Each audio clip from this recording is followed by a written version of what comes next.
Hey guys, Lady Sky and Mistress Bird Barella here. Caca! Let's talk about Ca! Are we? Caca! Are you good? Ca! Ca! Did All right. Is it- I think it's over. It's out of your system. No, All right. I think we're good. Maybe. Let's talk about monsters. Today we're talking about a monster that ruined Easter. Is it like a Easter bunny that got a bunch of tentacles coming out of its head or something? Somehow it's a little worse than that. A little more terrifying. Let's see what you can do. Now, you're probably noticing that I said a monster and not monsters earlier. Well, starting with this video, we will be focusing on one monster at a time. This monster just happens to be from our hometown. It was before our time, but he's become a boogeyman of sorts. James Rupert was born to Leonard and Charity Rupert on March 29th, 1934. It was quite the broken family. In fact, his mother once told him that she would have much preferred a daughter as her second child. What a bitch. Right? Just fuck you, kid. I don't want any You part have of the that. wrong genitals. Cut him off, put some dresses on him, it'll be fine. Yeah, that's what they do nowadays. That is, okay. Anyway, before they lived in the quaint little house in our tiny town of Hamilton, Ohio, they lived in a sort of barn, with no running water or indoor plumbing. So they poop in a bucket? Is that what you're telling me? They Yeah. got a poop bucket? Or a hole, maybe. Maybe they put a hole. Who knows? I don't even want to think about that part. They also raised chickens, something that they would continue to do even after they moved. They got chickens running in the barn, right? Like, Yeah. do they share a bed with the chickens? Oh, God. Just snuggling up little James. Chickens in every nook and cranny. Just... This didn't help young James. He'd recently developed asthma and was always rather sick because of it. So James doesn't like the chickens at this point. James is probably kicking chickens, man. Chicken kicker. He was always very sick, and so this led to him being bullied at school, and he was the odd one out. He walked with a hunch because of his sickness and wasn't allowed to play sports, and thus was labeled a sissy by the neighborhood children. Being an introvert and rather tiny in size likely didn't help. Well, I mean, he didn't really get that big anyway, did he? Like, No, he was very tiny. I think he was like Short. 5'7" or so, or was it 5'6"? I think it was 5'6", because I'm like 5'5". Oh, well, you're a midget. I am. I'm and you're a giant, so I mean, there you go. You're just mad because I can reach things on the top shelf. But you're gonna use me as like a little stool, like a little arm That rest. is what the small people of the world are subjugated to, Man. and that's what James is. I'm gonna rise up. I'm know- gonna rise up you know- against the you giants. know who is? I can just kick you because I'm bigger than Oh. you. But you know who is small and did great things, I guess? Tom Cruise is tiny. Tom Cruise is tiny. He can fit in my pocket. He's also rather crazy. I just don't think he's this level of crazy. He's Scientology crazy. That's a whole nother thing. I love Scientology. We're not talking about them. Please don't come after us.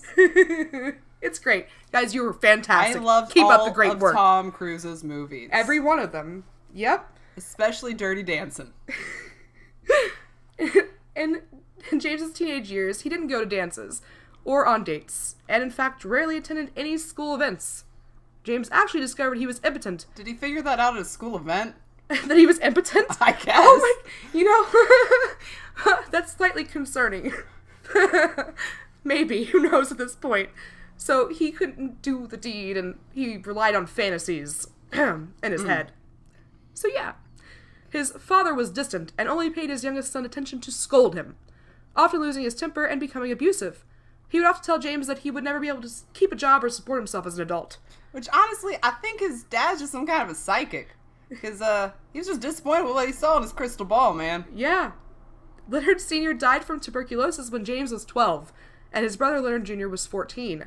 That's a really shitty psychic, actually. I take that back. You should have done something about the tuberculosis, not a shitty son. It's true. You're wasting your time on your son, man. Save your life. Save your lungs. If you can tell the future that well, do something. Alright. Now, this left Leonard Jr. as the man of the house, something their mother encouraged, being a widow now and raising two young boys on her own. She wanted all the help she could get. And though I say raising, she didn't really raise James, as we'll see in just a moment. Leonard Jr. seemed to have inherited his father's tendency for emotional abuse, often mocking James and calling him a weakling, taking great pleasure in demeaning James whenever he got the chance. This is something their mother not only encouraged, but gleefully took part in. She definitely picked a favorite, is Oh, what yes. you're trying to say. Definitely. Yeah. And she would beat James and taunt him constantly, every day, all the time. Good times. Leonard Jr. would beat James as well, with a hose, sit on his head, locked him in closets, tied him up with a rope, anything he could think of, and no one stopped it, of course. He's the man of the house. He gets to do what he wants. He's a really shitty father. Yeah. So, not only did he face bullying at school and around the neighborhood, but he faced it from his own family. Honestly, the chickens are probably picking on him. He's so tiny. Just so teeny tiny. Cunt. You're a fucking dummy. That's an insult. Chickens aren't great at insults, actually. Little known fact. If James wasn't already a monster, this certainly helped that process along, for sure. At 16 years old, James tried to run away from home and then tried to commit suicide by hanging himself with a sheet. I'm no expert, but I believe a rope would have been more effective. Okay, I'm sorry. That's a little far, but who fucking hangs himself with a fucking sheet? It's a sheet! It's like he took the sheet that he climbed out of his window with, the sheet rope that he made or something, I think they would have and then tried to hang himself. They would have been fine with him just walking out the front door. Take a chicken with you, James. Bye. We're glad to see you go. I mean, if it's that bad, I don't think they would have stopped him, honestly. So, when his attempt failed, he went back home. That's the wrong direction. What are you doing, man? Leave. I don't get it. Anyway, to make matters worse, James was often compared to his brother at school. Teachers compared their grades, saying that he needed to be more like his brother. This just added to James's feelings of inadequacy. Leonard was a fantastic athlete at school. He graduated from night school with an electrical engineering degree and went on to become an engineer at GE. He later married and had 8 children with a woman that James had dated at one point and had actually introduced to Leonard. Ouch. So, is his brother just rubbing it in? Like, yeah. By just rubbing it in her? I can make all the babies. On the other hand, James couldn't play sports, flunked out of college after just 2 years. You can get a degree after 2. He could have had a degree. Well, he didn't care enough, I feel. He was just wasted. Maybe he didn't even know. He was just so drunk all the fucking time. And he bounced from job to job. So, I mean, he just didn't care, it seems. Didn't want to put the effort in. Put the effort in, kids. Seriously, don't end up living in your mother's basement at like 40-something years old. Please, guys. Just run away. Stay in school. Don't do drugs. Stare. All right. Stare still a thing? I think so. All right. Yeah. I don't think it works, but hey, he did have a fiance at one point, but I assume she wasn't into the idea of living with his mom. I don't think he's into the idea of living with his ma. Nobody's into the idea of living with his ma. Hey, ma! Meet my girlfriend! Yeah, All of this didn't help with James's self-esteem. We're really not helping with James's self-esteem. James could hear us now. Please, don't let the man have YouTube. But more importantly, it didn't help with his paranoia. Somehow, James got into his head that his mother and brother were conspiring against him with the FBI. Because they have nothing better to do. Yeah. Than conspire with your ma and your brother. They have millions of webcams to watch, guys. Constantly. They're watching all the webcams, right? No, seriously, put some tape over your webcam. Please do. I have a shutter on my laptop. There you go. Guys, fun fact, put some tape there. Even the people at Facebook do it.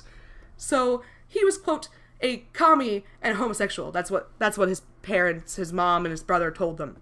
So he thought this was going to cause the FBI agents to bust him and take him away any second now. His paranoia of some sort of... That was lovely. Wow. Yep. That was a 10.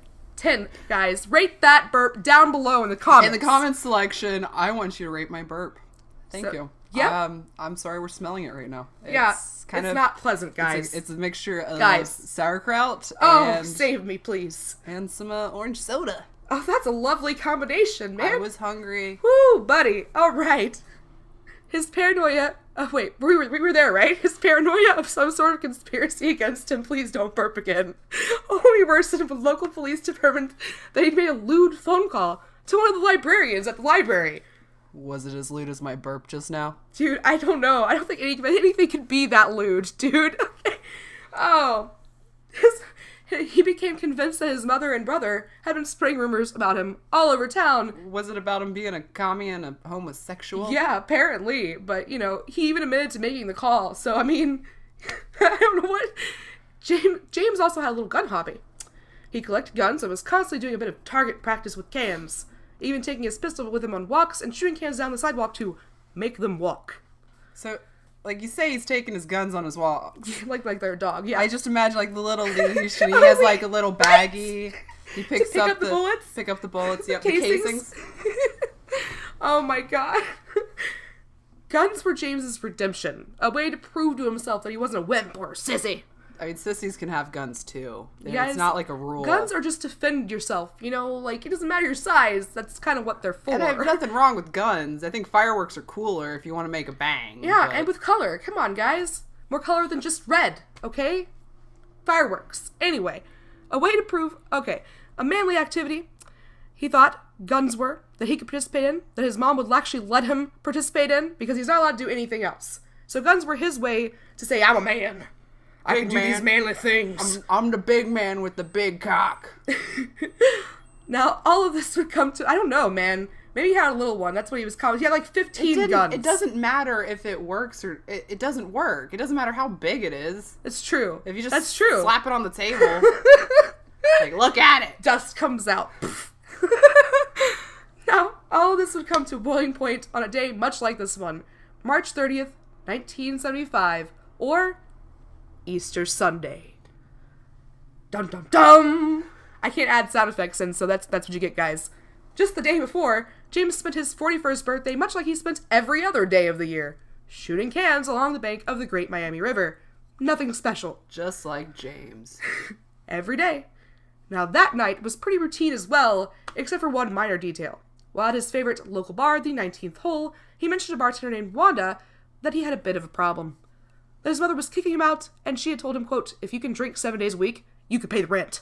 She's not wrong. I know, definitely not. She has a point.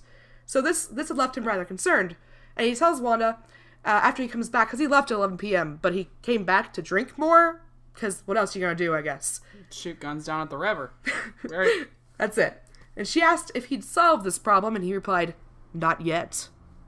So he stayed there till 2:30 in the morning, drank all night, went home, He closed the passed bar out. down, yeah. Yeah. Easter morning started out normally enough. Leonard Jr. and his wife had brought their 8 children over to his mother's for an Easter egg hunt. 8 of them. That do they take turns looking for the eggs? Right? Like, that's a 'Cause lot how of many eggs. You gotta have, like, I don't know how many dozens. Like 16 for each kid to have at least one egg. Yeah. And that's... Yeah, that's nothing. So, now a neighbor recalls seeing the children scrambling for eggs while Leonard Jr., his wife, and mother looked on. Oh, you think I didn't notice the wordplay right there? I didn't think you noticed. I didn't think you caught it. That was pretty good. That Everyone was. pause. I want you to read... Let's go over that line again. Read it again. A neighbor recalls seeing the children scrambling for eggs. Ba-dum-ts. Now, James spent most of the day asleep upstairs in his room, but wandered down at around 4 p.m. and began discussing the stock market and politics with his brother. That's definitely what I want to talk about during a holiday while I'm hungover. With 8 loud-ass children running around. But you never know. They could be well behaved. But come on, James. You just asking for shit, James. Jesus. No wonder they bullied you. No, I'm sorry. I don't know. Was that too far? I don't know. I think of all people, I'm not the person to ask if it's too far. Yeah.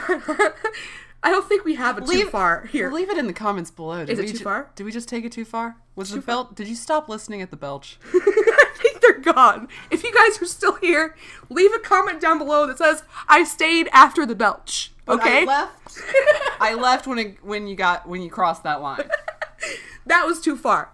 Alright, so James soon told his family he was going target shooting and went back upstairs to gather some guns for the occasion.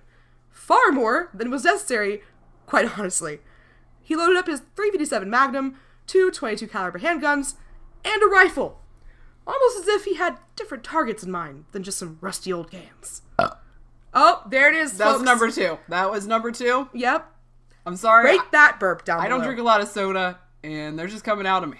I don't think that burp was a 10. That was a number 2. Yeah. That was the second burp, but I'd also rank it at a 2. Yeah, a 2. Leave a comment below. Yeah, we're gonna ask you to leave all kinds of comments. Leave a comment below. Rate the burps. Alright. As James returned, Leonard asked James, quote, how's your Volkswagen, Jimmy? According to James, he said this with a mocking smile on his face like he's some sort of fucking movie villain. Okay? This apparently was the last straw for James. He was already under the belief that James was, or Leonard was trying to sabotage his car and had been for several weeks now. He believed Leonard had gotten into the crankcase and destroyed the carburetor and distributor. Not only that, but he believed his brother had sabotaged the wipers, loosened his bumper, and had somehow blown holes in the muffler. What are the wipers gonna do? He has to... You can't see in the rain now, Jimmy. Now you have to tie a string to your wipers, Jimmy. Pull them on the side, Jimmy. so Leonard... This guy's just not right in the head. He's really not. Everybody's against James, man. Everybody. At this point, I kind of feel like he brought it on. I mean... He did, really. Just run away from home next time. And try harder. So Leonard's innocuous question came off as mockery, something James was very familiar with from his family. And as his mother stood over the stove, making a Sloppy Joe dinner for Easter Sunday... That's... Fun fact, the Sloppy Joe goes by many names, including Slush Burger, Yum Yums, Barbecue, Dynamite! Woo! And even a Sloppy Jane for all those ladies out there. Yeah, you guys feeling fancy? Sloppy Jane. It's feminism. It's feminism up in here. We got Sloppy James. Yeah, Destroy the equality. Patriarchy. Equality in dinner. Okay, guys? Sloppy Jane. I personally am going to call them Yum Yums, but hey. Alright. So... As his mother stood making the sloppy joes, and his nieces and nephews watched TV or waited for their turn in the bathroom, James opened fire. He shot his brother first, then his sister-in-law, and then his mother. Then he moved throughout the home and shot each child. His first shots were used to disable his victims, then he came back through and finished them off. All 11 members of James's immediate family were gunned down mercilessly. Each of them had been shot 3 times. 10 of them had been shot in the head. Only one of the 11 family members even had time to try and escape. Unfortunately, she too was murdered, shot in the chest instead of the head. His sister-in-law had lunged at him to try and save her family, but it was no use. For all the chaos and tragedy that had taken place, the police only found a small trash can overturned. There were no signs of a struggle in the home, just a massacre. Speaking of police, James waited for 3 hours to call the police. When he did, he stated, quote, "There's been a shooting here," which the police realized was a bit of an understatement upon their arrival. Just a bit. Just a tad. The following statement by County Prosecutor John Holcomb describes his experience in the home. "I stepped into all that carnage, quote, it was so bad that when I went into the basement, you had to be careful because the blood would seep through the floorboards and it would drip on you." James waited just inside the door to the home for police to arrest him. The neighbor, who had earlier witnessed the family hunting for eggs on the lawn, now watched as each family member was removed in a body bag just hours later. The youngest victim was just 4 years old. And as you can imagine, such horrific actions completely shocked our tiny town, and as with every small town, there were a lot of folks saying they never saw it coming. You know, the same rhetoric we hear time and time again. No, not our James. People claimed that James's mother was a sweet old woman. Couldn't hurt a fly. That James was quiet and shy, but not someone who was capable of such things. I mean, she might have been a bitch, but she still, no one deserves Nobody to get deserves shot. death, dude. Come on. Just get the fuck out, dude. Come on. So, he had no criminal record, but as we've seen before, in a lot of cases, that doesn't fucking matter. Sometimes you just snap. Exactly. Don't snap, get help. There you go. Get mental health, guys. Mental health awareness. Do it. Mental health matters, guys. And we here, Sky and Bird Barella, would like to say, please get some help. Get some help. Now, their uncle, Rufus Skinner, because what kind of fucking name is that? I'm sorry, I can't ignore the name. Said, quote, "Jimmy and his brother Leonard were 2 close soldiers who did everything for their mother since their father died in 1947. Some were in such disbelief that they denied that James could even have done it. A court stenographer who was a friend of James had refused to believe he did it, even while the evidence had been presented. 7 years after the murders, she would visit him in jail and defend his name to those who spoke of him. She had asked, quote, "Why was the whole world against the Rupert family?" It seems to me the only person against the Rupert family was James. James was against his family. But hey, whatever. However, for the rest of the town, disbelief quickly turned into anger. For example, Donald Rupert and his family, no relation, were harassed daily. Donald's coworkers believed he'd been involved. They thought he was the murderer. Apparently it's hard to distinguish the names James and Donald. They sound so similar, guys. Listen. James. Donald. James. Donald. James. Donald. See, it sounds the same. There you go. James was charged the very same day of the murders with 11 counts of aggravated homicide. The trial was a circus, with people lining up for the trial hours before it began. Could you get, like, peanuts? Was there an elephant and shit? Really, there should have been popcorn, man. This is some good shit. When every seat had been filled... I mean, we don't have entertainment around here, guys. Why do you think he was shooting guns on the river? Okay? It's 30 years later, or some type of math that I'm not good at. And we're still fucking sitting here. We're talking about it because we have nothing better to do. This is what we do for fun, okay? Now, when every seat had been filled, people began lining the walls and sitting outside of the courtroom, which I didn't know was legal, okay, to do all this, stealing peeks through the tiny window in the door. Didn't know that was allowed, but okay. Of course, they went for the insanity plea. I mean, what the fucking hell else are you gonna do? The guy was insane. However, that didn't work out entirely as planned. The prosecution put forth a convincing case for premeditation. They claimed James did it for financial gain, which honestly may have been at least part of the reason. James was being evicted by his mother, couldn't keep a job, was in massive debt to both his mother and his brother, and was an alcoholic who was facing not being able to afford his fix. It stands to reason that James saw an opportunity to take care of all that. Besides, he did tell the bartender that he had a problem to take care of. He could have solved that problem by finding an apartment. There you go. Getting a job. Get the fuck out. You didn't even have to be smart in those days to get a job. The factory work was still in America. Also, his actions don't indicate someone who suddenly snapped. They indicate premeditation. The only issue here is whether he intended to kill his brother's entire family along with him and their mother. While the original trial was held in the same tiny town where James had become a boogeyman and where locals were out for his blood, it was declared a mistrial. And the second was held in Findlay, Ohio, 125 miles away. It was believed he would not receive a fair trial in Hamilton. In fact, during the first trial, he was found guilty on all 11 counts of murder and sentenced to life in prison. During the second trial, in June of 1975, the prosecution brought out several witnesses who had seen James engaging in target practice the day before and inquiring about silencers. To be fair, he shot guns a lot. This is like a common thing. True. Are we getting our voices high? You don't believe what I'm saying? Possibly. Okay. They also brought out Wanda, the bartender, who gave her testimony about James and his problem with his mother they intended to solve. This time, he received 11 consecutive life sentences because fuck just one. This motherfucker. You gotta make up for all the lives he took. Exactly. I get it. Fuck yeah.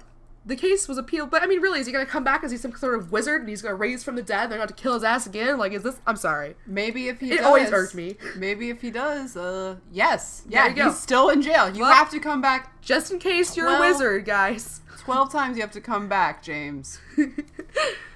The case was appealed and yet another trial was held. James's defense attorney, Hugh D. Holbrook, was absolutely convinced his client was insane.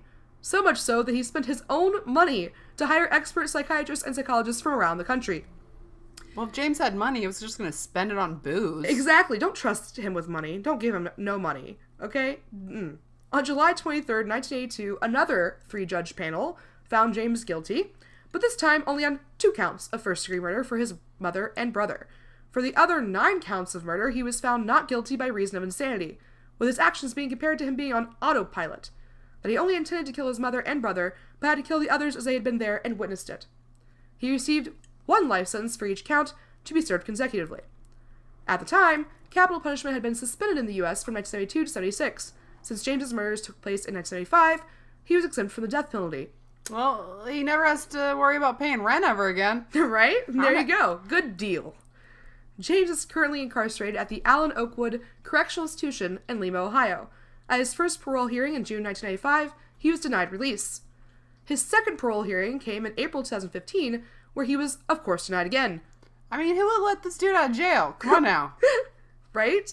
His next parole hearing won't be until April of 2025, and I have high hopes that he won't be seeing the light of day ever again. He gets to sit there and constantly think about it, alone and slowly rotting away in a tiny, shitty prison cell. I mean, I like to think he's got a cellmate named Bubba, who thinks he's real pretty when he's in the shower. Spread those butt cheeks, boy. This brings our Easter Sunday special to a close. We hope it didn't put too much of a damper on your festivities. One last note. The woman who owns the home now is rather tired of curious true crime enthusiasts or ghost hunters showing up to her home. Don't be a fucking asshole, guys. Yeah, seriously. You're an asshole if you go to true crime places. Like, Yeah, just do you think would you like people coming in your yard being like, hey, let me get some pictures of your house? that's Ooh, look at that. weird and creepy. That's really weird and creepy. There are no ghosts, no spoopy anythings. She has no creepy experiences. Just leave her the fuck alone, dude. And you know what? If she did, why is she going to share them with you? You're an asshole showing up on her property. Exactly. We made a point not to name the actual address of this. Even though it's like wherever. It's plastered. Just don't go look for it. You're Don't an be a asshole. douche. You're an asshole. Okay. I mean, you're an asshole for other reasons. If you've made it this Y'all far, assholes. You're an asshole. Yeah. So there you go. But we love you. You're lovable assholes. Lovable. Yeah. And as always, be wary of the monsters out there.